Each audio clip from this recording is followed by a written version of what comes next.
you and me and a cup of tea, and I am back with a hibiscus tea. Just look at this color. I don't know if you can see it. It's this rich burgundy. Oh, it is beautiful, like a beetroot color.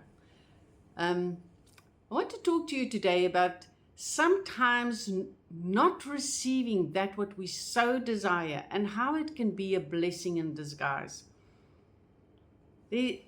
Something happened in that time while I was busy with my divorce, and I wanted to buy a building that was already run as a guest house, but quite neglected, and it needed some new life pumped into it. And I thought it would be perfect for me. I thought I could be caring, providing a safe home for people away from them home, cook food for them, a comfortable bed to sleep on, and all those lovely, nurturing, caring things that you can give to people. And I think at that stage it was more what I needed than like really doing that. And it didn't work out for me. I had done all the business plans. I had visualized all the change. I had done everything that I should have done, that I knew then to do to get to my ultimate goal. But it didn't work out. And it took another 5 years before I stepped onto the path I am now. And I'm eternally grateful that that didn't work out. I am so happy that that is not where I ended up. My life is now so fulfilled. There is so much peace in my life. I love the work I do. It is stimulating. It brings in so much more for me. And in those days, I read a quote that said, it's about the patience when you have nothing and the grace when you have everything. Well, during that time, my patience, it was something I had to learn. It was something I had to become, that had to become part of me.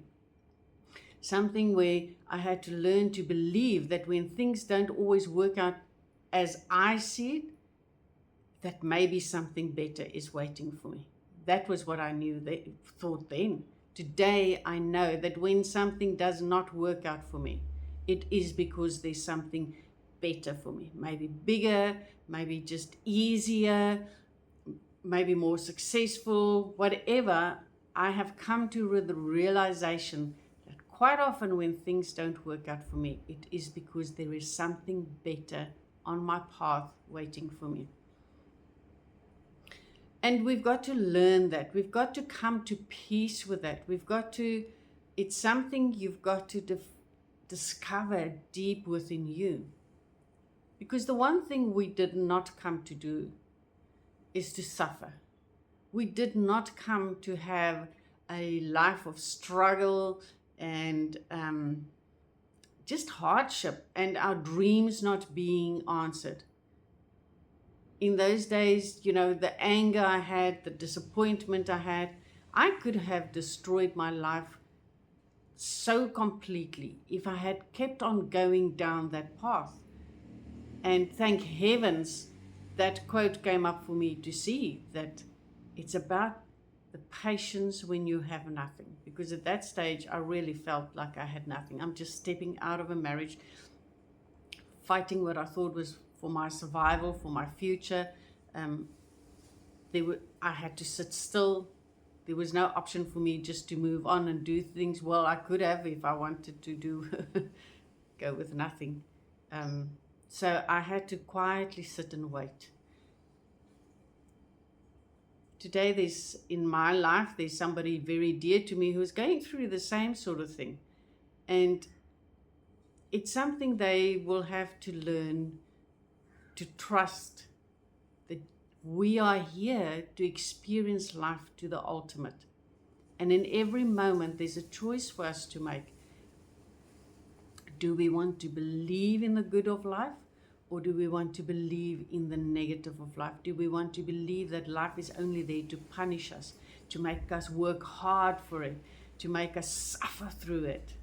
That it's horrible and it's always a struggle, an uphill struggle, or that if it doesn't work out, I have done everything I'm supposed to do and it's not working out, can I still maintain my belief that it will work out for my best, to my greatest good, that I will achieve that what I so deeply desire, because maybe now I am settling for something that's not really me, that's not really meant for me.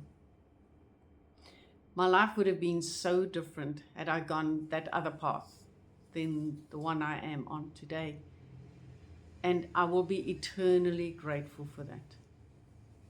So when you have your dream, do the work you need to do.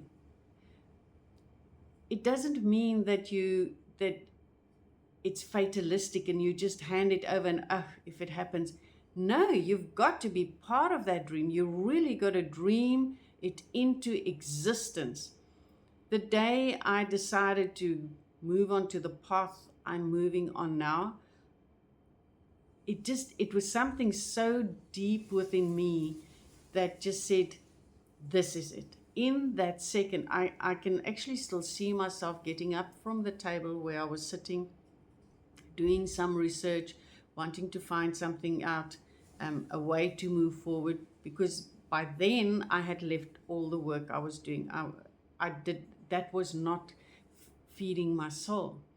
And I got up from the table where I was sitting, took my laptop, sat on my couch, and I can actually not tell you what I typed in, but the answers came up. And within 2 months, I had done my first course and I was on my way to create a new life. Then everything just worked out. It just all fell into place. It was as though everything just came my way, because that was where I was supposed to go to. So don't be afraid of dreaming your dreams. Please dream your dreams, because even if that dream will not work out for you, you are planting something that will be part of the future dream. The peace I wanted, the independence I wanted, the success I wanted, still caring for people, still being in service of people, still giving to people, but now in such a different way where I can help people build up, people to become themselves. That other way I wanted, and there's nothing wrong with it, that was not my deepest soul calling. That was what I wanted in the moment, because I needed caring, I needed to be loved, I needed to be nurtured. And now I do it from a very different place. I still care for people, I still nurture people, but I do it from such a different place. So whatever I dreamt there has now come into this life, just from looking at it from a different place. Dream your dreams is what I want to say to you. If they don't come true, it's not the end, because your dream will lead you to something else, because there is something else waiting for you that is bigger and better. Never give up on the core dream of it. So my core dream was to care for people, to be in service of people. My soul calling was not that. It was something different. Yours might be that, and that is wonderful, because people need that as well. Dream your dreams. Have the patience when it doesn't happen, that it will happen. And once it happens, is to have the grace to remain true to what you desired before you had it. That I have learned was the biggest lesson, the biggest gift I received from not having my dream answered and realized, and having the patience to wait for something else. Dream. Never stop dreaming. Keep on dreaming. And it will work out for you the best way you can. Have an awesome day.